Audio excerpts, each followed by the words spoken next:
Okay, hey there, everybody. How we doing? Good. Jamie Steinson, can you see my screen, my presentation? Yes, I can. Okay, good. Yeah. Okay, so we're live. It's 2 o'clock. Thanks for tuning in. And we're going to go over two sets of forms today. We're going to go over the TDS, and I'm going to give you some insight on each section of the TDS and then the most recent upgrade, which we talked about last week in the forms update.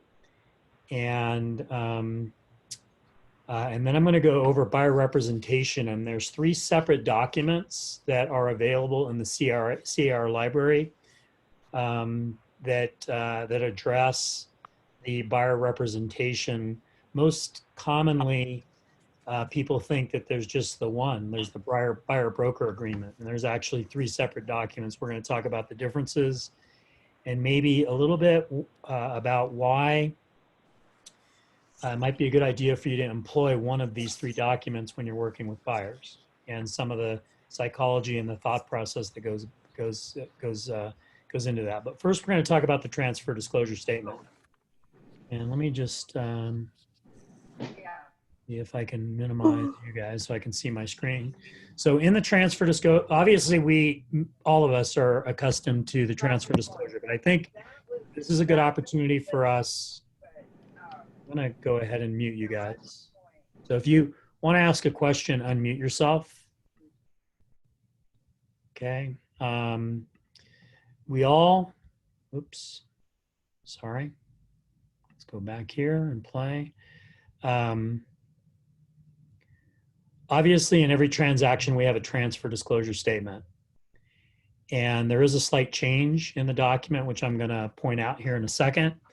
But let me just go into sort of the general overview. The property disclosure statement required by law in most residential sales transactions in California. It includes seller's mandatory disclosure of specified items and any known adverse material conditions, as well as sections for sellers and buyers agents to comply with the visual inspection requirements. And we're going to talk about each page, and we're going to talk about each section in the transfer disclosure statement. The most recent revision of the document was June of 2020. And as we talked about, the only revision on the document, the only change is this line here, which I'm pointing to, circling, is in section 1. And we're going to talk about section 1 in just a little bit. The first part of the document, the very top, all you're doing is identifying the property and the date of the disclosure. So the property information, the city of where it is, which we know it's Lake Arrowhead, it's not a city or whatever unincorporated area. County of San Bernardino described as the address, and then we give the date. The date is the actual date of disclosure. So whenever the seller is completing this and filling it out, that's the date that they use. So there's 5 sections to the TDS. The first section on page 1 identifies the civil code requiring the disclosure. So up here in the top, it talks about the civil code that says that the seller must provide this by law. It allows for substituted disclosures to be identified as supplements to the TDS. So we talked about this last week, that you would check some of these boxes. For example, if there was a easement or encroachment issue and there was a survey and you were using that survey as a substituted disclosure, you would check this box, and you would talk about inspection reports or additional inspection reports or disclosures. So you would check one of these boxes. Before this last revision, there were areas to check the boxes, but there was nothing that would say no substitute disclosures for this transfer. And in order for the TDS to be complete, something needs to be checked in section 1. And so there was a lawsuit that occurred that the person argued that the TDS was not complete because nothing was completed in that section. So they added this specific sentence. In 99% of the transactions that we do, that box, the third box, no substitute disclosures for this transfer, would be checked. So keep in mind, until one of those boxes is checked, the TDS is not complete. Section 2, this area down below, is the seller's information. So Section 2 is the seller's providing disclosure that a buyer may rely on to decide whether to buy and under what terms that they should negotiate. Seller authorizes agent to release this statement to any person in connection with an actual or anticipated sale. So in some instances, the TDS would be provided prior to the offer being made, okay? That isn't typically customary, but that is basically one of the ways that it can be provided in that fashion. And the idea is that this initial section, it doesn't necessarily mean that all of these things are included in the transaction. It just means that they're there. Okay, so it's a disclosure of what's there so that the buyer can then make a determination of how they're going to negotiate their deal. That was the intention of that section. And so I think that the legislature and the people that were involved early on with the TDS, it was their anticipation that we would provide this disclosure prior to an offer being made so a buyer could evaluate that section and they could determine how they wanted to negotiate the transaction, what they might want to include or what they might want to have included in the transaction. So keep in mind that it's often misunderstood that by a seller checking these things that they may be included in the transaction when in fact they aren't. They're just what's there at the property is really all that section is identifying. This section is a disclosure and not intended to be part of the contract between the buyer and seller. So I just explained that. The checked items are what the subject property has, not what is included in the sale. And then keep in mind the very last question on it. So whenever they check any of these boxes, the last question is, are there, to the best of your seller's knowledge, any of the above that are not in operating condition, yes or no? Okay. Every single section, every single box, okay, anything, every section needs to be answered, okay, and every question needs to be answered, or the TDS is deemed invalid, okay, and when the TDS is deemed invalid, that can open up opportunities for canceling under the time periods, and we'll talk a little bit about that later. Section 2. Okay, so this is on the second page. Section 2, Part B, sellers to check all that apply, okay, and describe specifically the defects and the malfunctions below. So in Section B, this section up top, they are going to identify if there are, the question is, are you aware of any significant defects or malfunctions? Is there a question that came across? Let me just look real quick here. Where do I look for that? Probably under chat. There we go. I guess there wasn't. All right. So if you have a question, just go ahead and unmute yourself during the process. But section B is just this section up above, and it talks about whether or not there are any significant defects or malfunctions in any of the following: interior walls, ceilings, floors. And then in turn, if any of that is checked, there is a yes or no, so they can check no. Obviously, if there aren't any defects in anything, if it's checked yes and they identify those certain areas, then it's important for them to explain it and identify, expound upon what are those defects and what is the situation. And you can see here that it says attach additional sheets if necessary.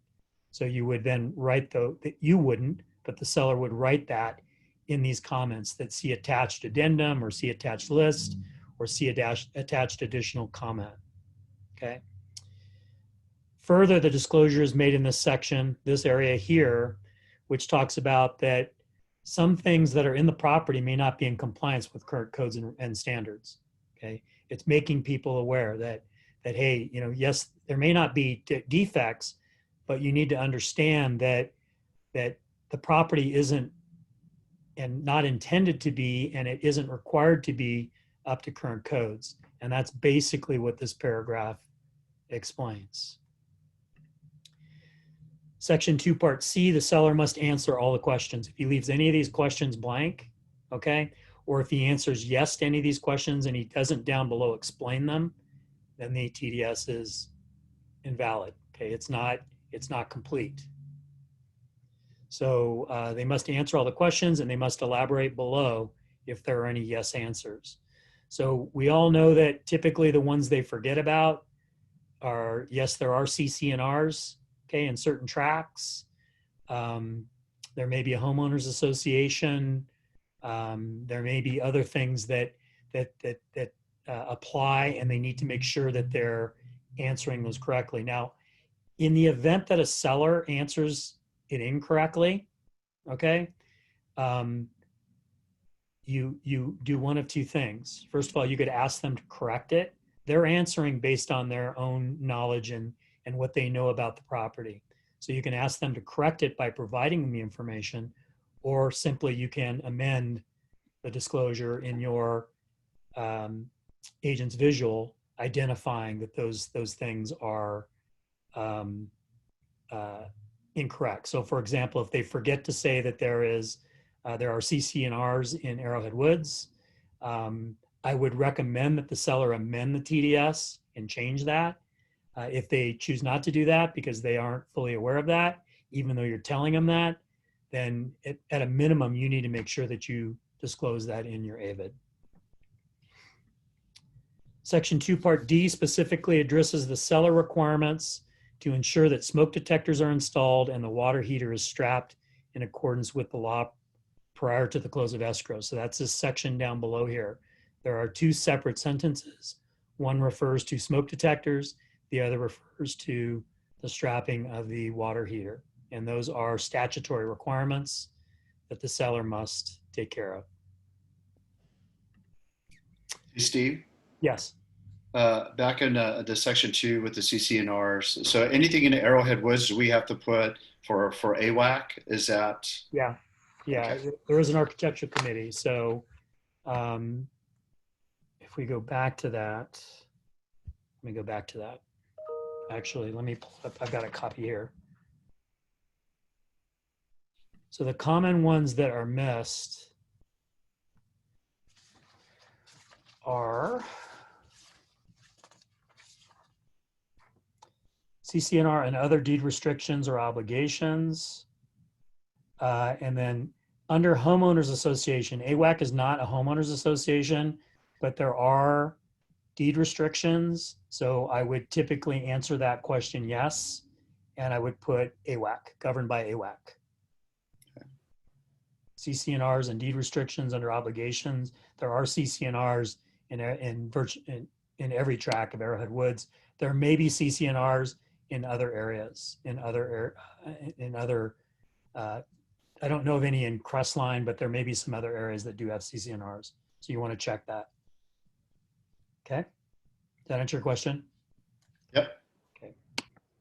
All right. So the seller's finished. Once they sign here on page 3, okay, the very top of page 3, the seller's TDS is complete.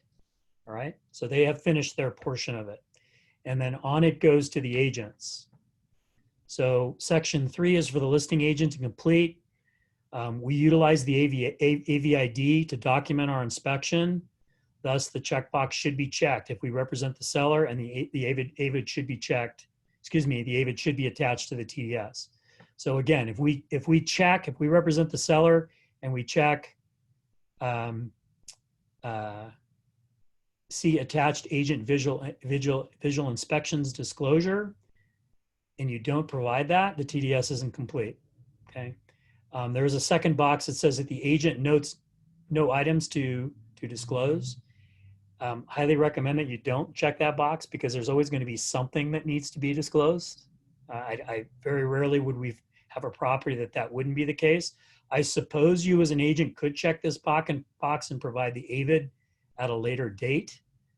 But in reality, I would recommend that our recommended practice is we're going to do the AVID, and you should do the AVID prior to providing the TDS. And then you could also check agent notes the following items. You could check this box and you could note some items here if you chose to. I recommend that you do not do that. Okay, I recommend that you utilize the first box, see attached agent visual inspection disclosure, and complete the AVID and attach that with the TDS provided at the same time so that it is complete. Okay. For example, if you complete if the TDS is complete, they sign it and you don't provide the AVID. Okay. So the buyer accepts receipt of the TDS, that particular document. The AVID is not done until the end of the transaction. If all contingencies are removed, okay, and you're at the end of the transaction, and the day before closing, you provide the buyer with your AVID, okay, your agent's visual, okay, and this box is checked that it is subject to and it is part of the TDS, that starts the 3-day period all over again for them to be able to cancel because this document is deemed incomplete. So you could get caught in a situation where your seller is going to be very unhappy because their contingencies it restarts, allowing the buyer to cancel the transaction and have his deposit returned to him as a result of you not providing your agent's visual in a timely manner, even though the seller did everything they were supposed to do. Okay. Section 3, if nothing is checked under the listing agent section, the TDS is not complete. If the AVID is not attached, the TDS is not complete. I already explained that. Section 4 is the buyer agent. Okay, the buyer agent completes. If no box is checked, the TDS is not complete. If the AVID is checked, it must be attached or the TDS is not complete. However, if you're representing the buyer and you choose not to provide your AVID, okay, the buyer's agent chooses not to provide the AVID, that is not an out. Okay, there is a specific exclusion for the buyer to not be able to have their contingency period start over again based on the fact that their buyer, their agent was negligent in providing the agent's visual. But still, it's a good practice. Okay, you want to make sure that you're providing a complete document. And so when you are the buyer's agent, you are checking the box that an agent's visual inspection is going to be attached, then please do that. Make sure that the AVID is included in the disclosures. So it's not a requirement that we do. It's not required by law that the AVID be attached to the TDS. Okay, it is a requirement by law that the agent do a competent and visual inspection. It doesn't say, the law doesn't say when that's supposed to happen or when that has to happen. Okay, so technically you could have a buyer's agent that checks agent notes no items for disclosure on the TDS and doesn't do their agent's visual until the very end. Are they still in compliance with the law? Yes. Is the TDS, if the seller did it if the seller's agent did it that way, it would be the same way. Okay, but they are providing additional disclosure, which could be perceived by the buyer as them having the right to reopen the contingency period. Wouldn't necessarily give them that right, but perception oftentimes is enough to create enough of a monkey wrench in the transaction to create all kinds of problems. So best practice, check the box regarding agent's visual, make sure your buyer's agent's visual, make sure your seller, your listing agent's agent visual is complete and provided with the TDS, and that being done within the proper disclosure time period. Okay. Hi, Steve. Yes. Real quick on section 3, how you're just saying that see attached agent visual inspection. So it only allows you to click one of those boxes. I usually click see attached agent visual inspection, but then on agent notes, the following items, are we not doing that disclaimer anymore? The seller It's not necessary. You can use the agent's visual to provide whatever disclosures you would put in that agent notes the following items. Because we're still putting like seller is advised to obtain a home inspection by a professional home inspector for information on lot lines, buyers and advised to obtain a survey. Are we not doing that You're anymore? welcome to do that if you choose to do that. I would probably put that in the agent's visual inspection as additional disclosure. Okay. You're welcome. You can do it either way. You can add those disclosure items there if you choose to. And then the AVID just becomes additional disclosure. So if you're comfortable with that, that's fine. The way I typically do it is I don't put any additional items in the, I think the way the document's designed is that box is, it's designed for you to pick one box. Right. And if you're going to make certain, like let's say there was only 3 things that you needed to note, you could utilize that agent notes the following items if you chose to do that. If you want to reinforce those items that you're talking about, which are all good items to reinforce, you're welcome to do it there too. Okay. Okay. Cool. Thanks. Okay. Section 5, disclosure to One principal. question, Steve, Yeah. on that item we were just talking about. If you said if you only had a couple things to note, would that leave us out of having to do an avid?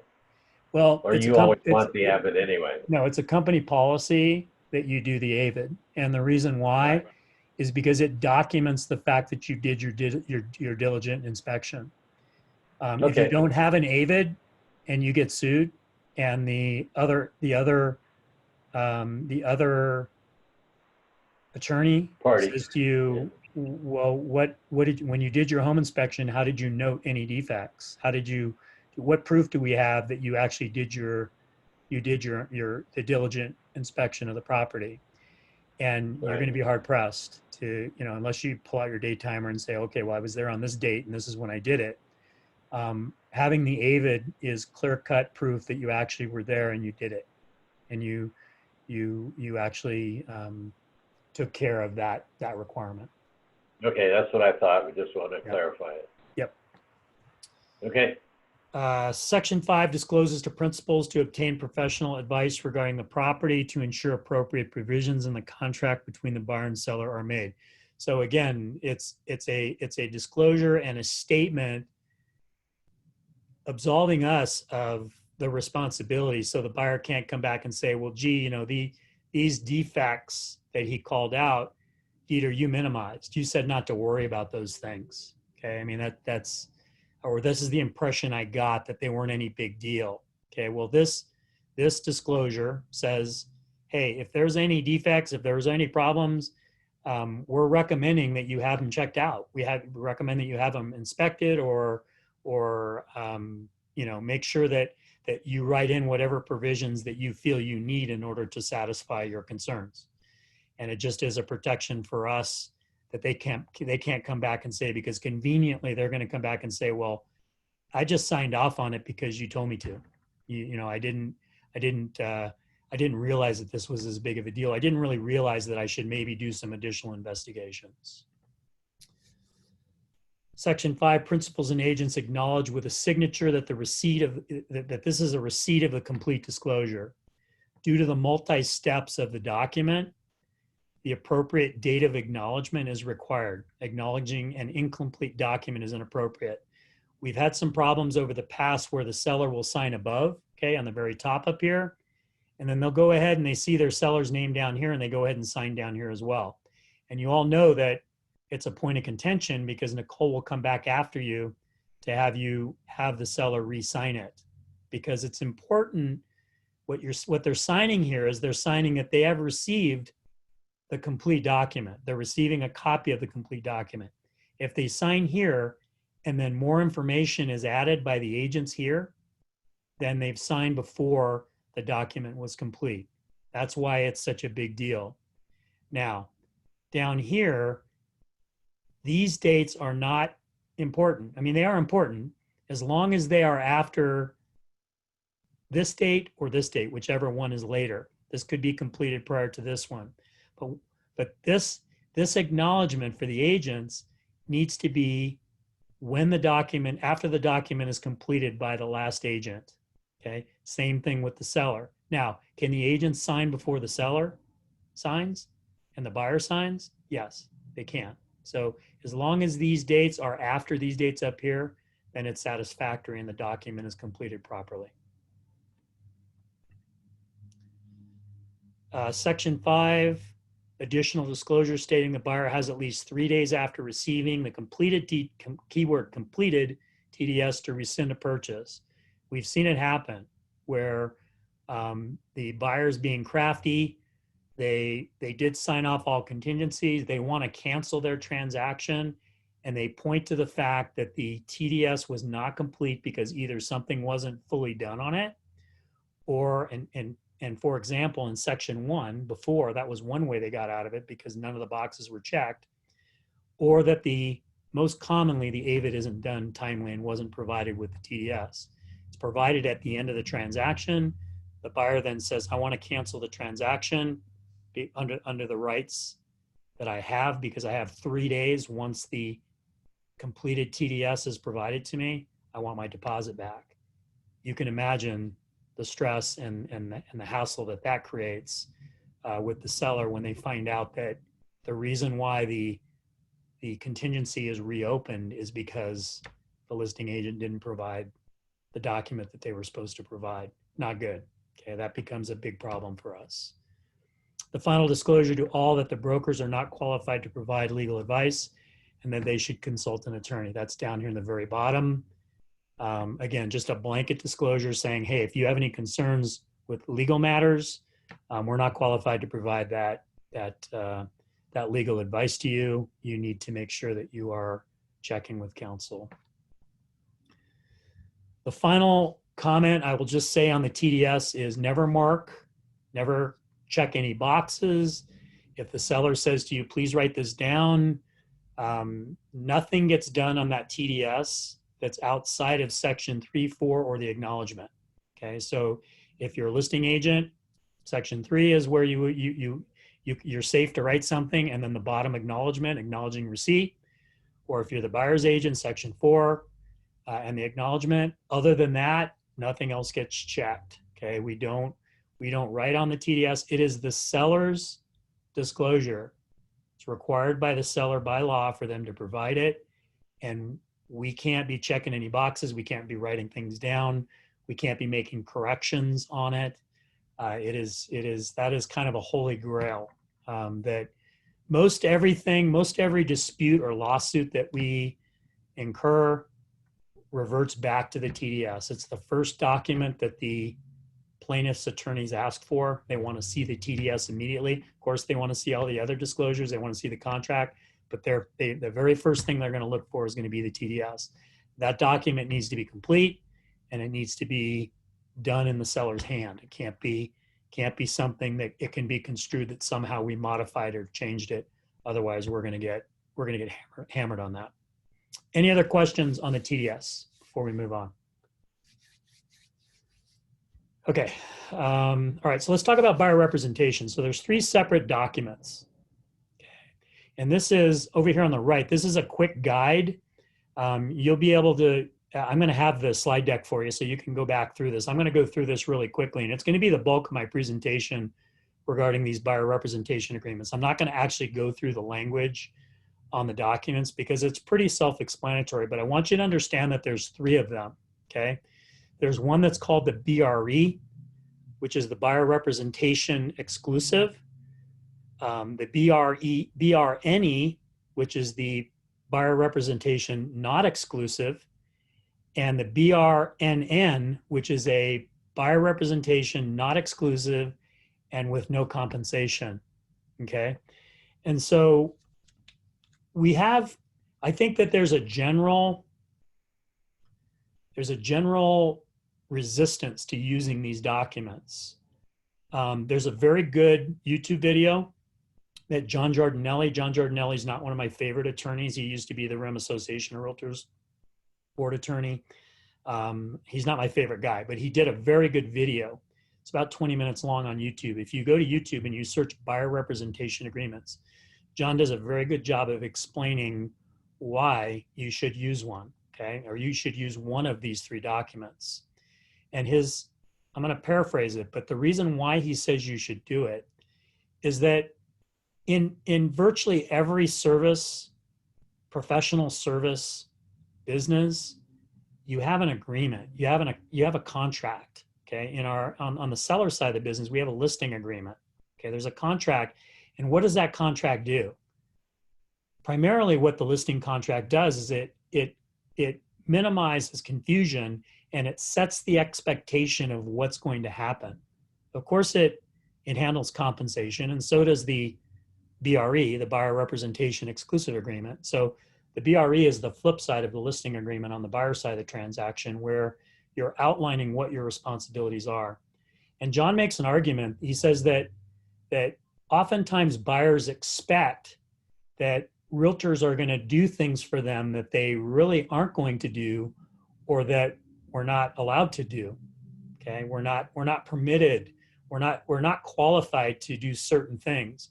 One of those being, well, first of all, giving legal advice would be one, and secondly would be to go off site and get permits. Okay, we have a pending lawsuit, pending litigation that we're dealing with right now. We're in arbitration.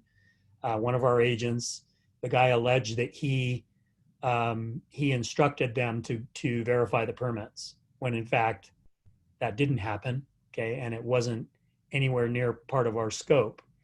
So what the buyer representation agreement does, according to John, is it solves those problems. It creates an understanding between the parties of what everybody's supposed to be doing.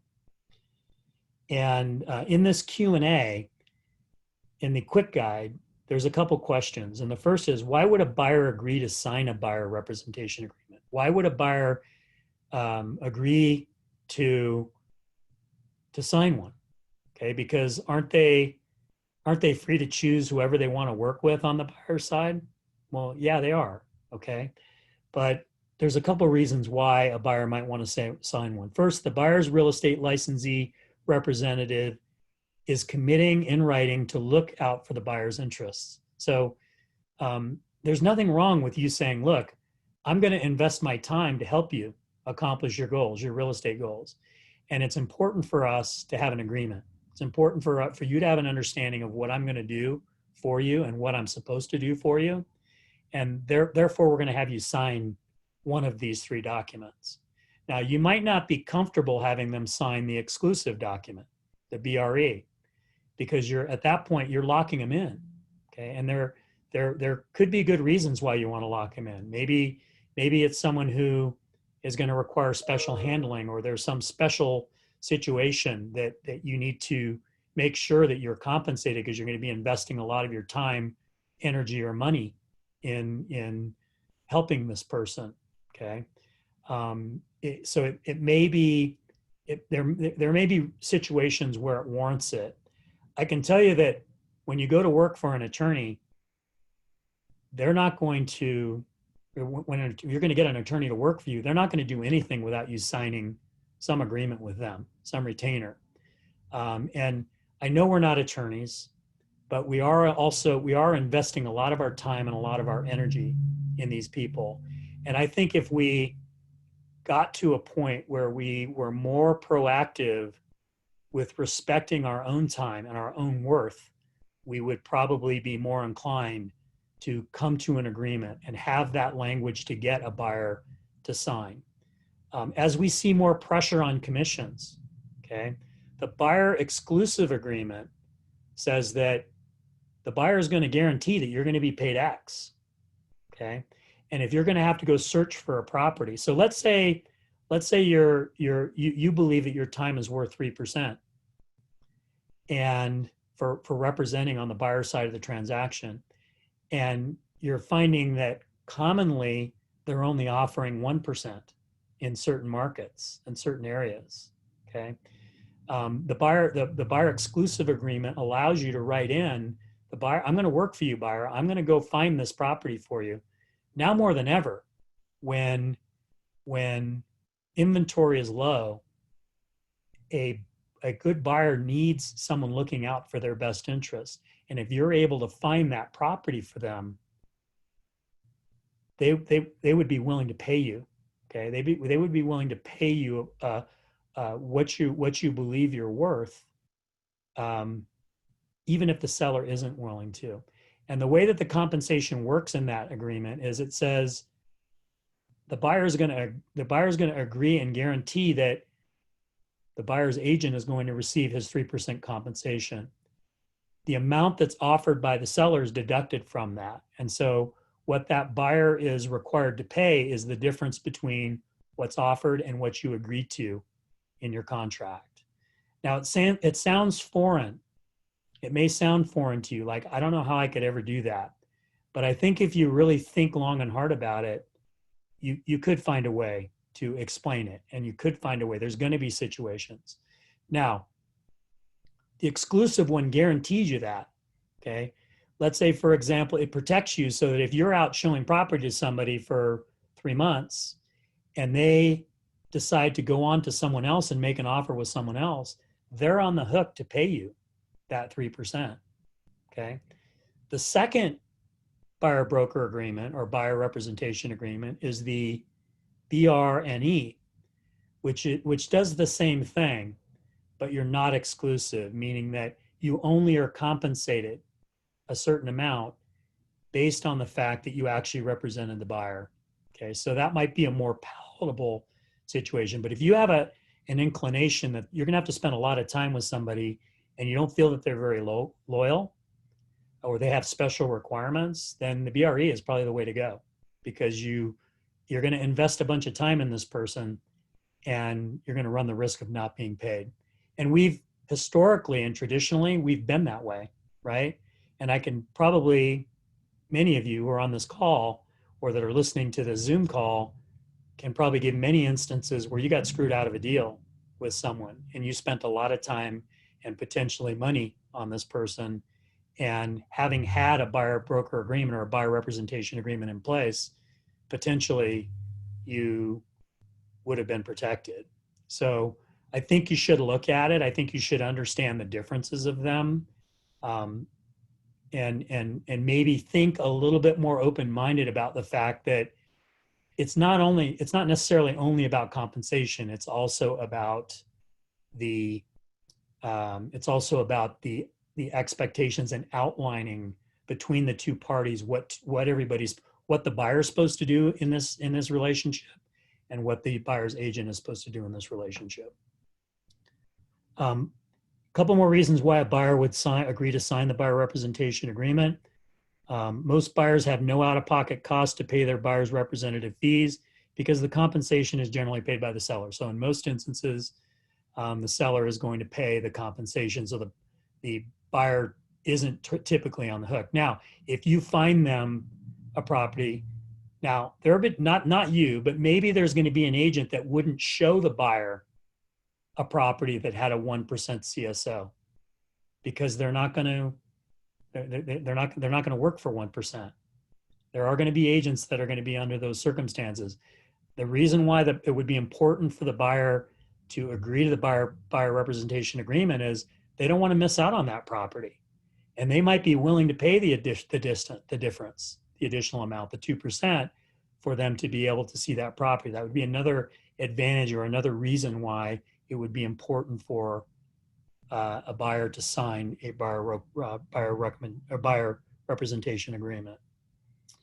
And that's what it says here. The real estate licensee may be more actively pursue every possible property where the compensation may not be quite there.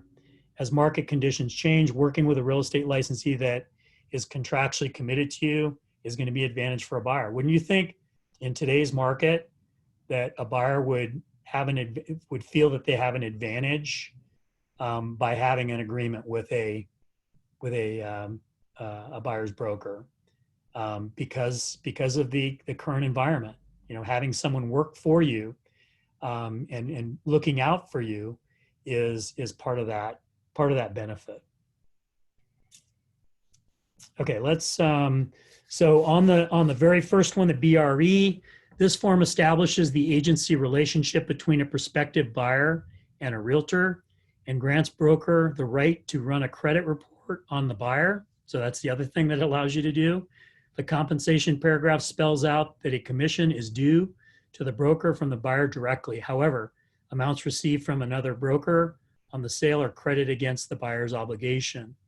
It also allows a broker to state whether or not their brokerage accepts listings and whether or not a dual agency relationship may be created. It limits the time the buyer has to bring a legal claim against the broker as well. So it's probably going to be more difficult for you to get them to sign an exclusive agreement, but there are going to be instances where it's probably going to be a good idea for you to insist upon it. The BRNE is the same as the BRE, except the compensation is payable only if the broker represents the property to the buyer or acts on the buyer's behalf. And then the BRNN, this form creates an agency relationship between the buyer and the broker and establishes the terms of that relationship. However, the agreement may be terminated by either party at any time, and the form does not give the broker any right to receive compensation from the buyer. This probably should be used on every single buyer transaction. Okay, if you're not going to use the BRE or the BRNE, this again outlines its additional, it strengthens your relationship with that particular buyer. And I would explain it to him in this way: that, hey, I take my relationships with you with my buyers very seriously. I think it's important to outline my responsibilities and your responsibilities in this process, and therefore we utilize this document. It's not exclusive. You can cancel at any time, but it's basically just disclosure on how it all works. So this might be something that you want to incorporate with your buyers going into the future. So those are the 3 documents. Are there any questions that anybody has on the buyer representation side of it, or even on the TDS? Hey, Steve, on the BRNN, if there's no teeth in it, you know, like why even offer it? Well, because it identifies what you're there is language in it that says this is what the brokers, this is what the buyer's agent's responsibilities are to you. Okay, so it's outlining, it's creating a situation where the expectations are defined. It talks about the relationship. It also formalizes your relationship. When someone signs a document, you know, they're going to be a little bit more serious about working with you. Okay, there's a formalized relationship, as opposed to, you know, I mean, everybody builds rapport in a different way, and some people are going to be adverse to signing paperwork. But in today, I mean, everybody has to sign a PAD right now, right? They have to sign a PAD in order to look at property. It's a requirement. In this particular instance, you could add this 2-page document to your PADs just to say that, you know, this talks about our relationship. This talks about what I'm going to do for you and what your responsibility is to me. Okay, and you have them sign that document. And again, it just formalizes it, Ruben. It's not. I'm not requiring it. I'm not requiring that you use it, but I think it does step you up on a professional level, higher than not having the document, is my personal opinion. And is there any way of knowing if another potential buyer signed a BRE with someone else? Well, you should ask. You should ask. Okay. I would say that in most instances, they're not signing them. Okay. Most people are not asking. They're not forward enough. They don't, let me say it this way. They don't value their professionalism enough to insist that a buyer sign that. And the ones that do, I've always had a negative feeling towards the BRE. Okay. I always feel like, how can you lock a buyer in? Why would you put a buyer in that position? But when you really think about it on the flip side of it, what you guys go through in working with these buyers, and if you've spent a lot of time with someone, like weeks, getting them to sign something that says that they're going to work with you is not unreasonable. And you know, again, it's 2 things. It's about the compensation to a lesser extent. With me, it's more about defining the roles and the expectations of what people are supposed to be doing is the more important part of the document. We all hate more paperwork. Okay, nobody likes more paperwork, but we also don't like confusion, and we don't like, I mean, for example, we have buyers that expect, most of the lawsuits that we have a tendency to be a result of a buyer expecting that we should have been doing something that we're not really supposed to do. And we don't have any way of going back and saying, well, you shouldn't have had that expectation, Mr. Buyer, because that's not what we do. What this document does is it defines that. And when they come back and they say, well, I thought you were going to do this, then you go back to that document and say, well, you signed this document when we first started this transaction. I told you I wasn't going to pull permits and verify permits. And it answers that question right then and there. Other comments, questions? So, Steve, I've been in ABR since it was introduced as a designation. Uh-huh. And I can count on two hands how many times in all these decades I've used the buyer broker agreement. Uh-huh. That said, in the past 6 weeks, I have started using it again. So my Okay. question to you is about flow and process. Right. When we get, I've basically been holding on to my buyer broker agreements on my laptop, okay? Because there's really no place to upload them into IQ until we are under contract. Mm-hmm. So my first question is, as we move forward and we start using these more regularly, which by the way, I totally believe in, thank God for your instruction today. Will there be a place created in IQ for us to upload that so that the company knows that we have that in place? That's Yeah, I'll question number speak. one. I'll speak to Nicole about that to set up something. It's not going to be a required field because we're not going to Right. require them. But certainly it would be good to. I mean, the agreement.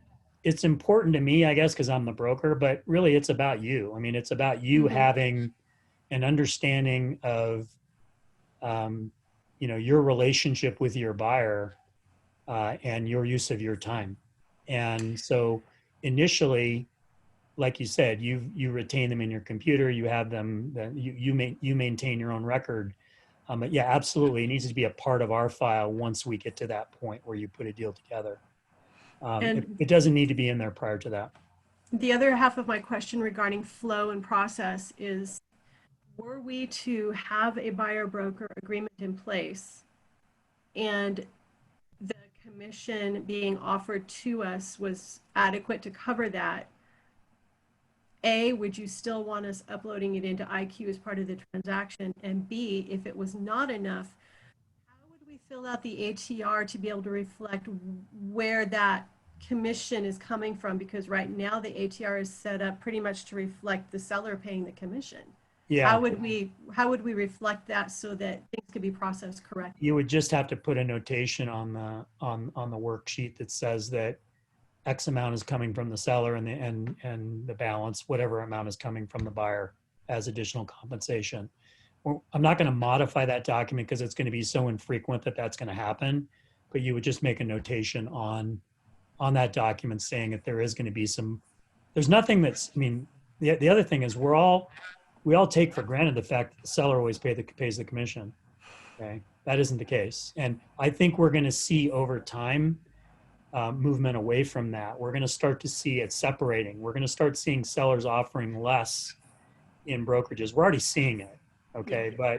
but our time is worth X, and if we're not willing to work for 1%, okay, it's going to be important for us to make sure that the buyer understands that process, that this is what in order for me to help you find your house, this is what I'm worth. And hopefully the seller's going to pay that. If they don't, then I need you to agree to pay the difference. So it's a long answer to your question, but I would just make a notation on that worksheet that the buyer is going to pay that difference. Okay, thank you. Okay. Any other questions, comments? Was this helpful for you? Hey, Steve, can I tell Teresa one thing, or Sure. anybody who's on? Yep. If you do have it and before you open an escrow, you can do just as you do with the PEDs for the buyers. You can open a spot in your home folder on IQ and create a client name, and anything that you have for that client can go in that spot.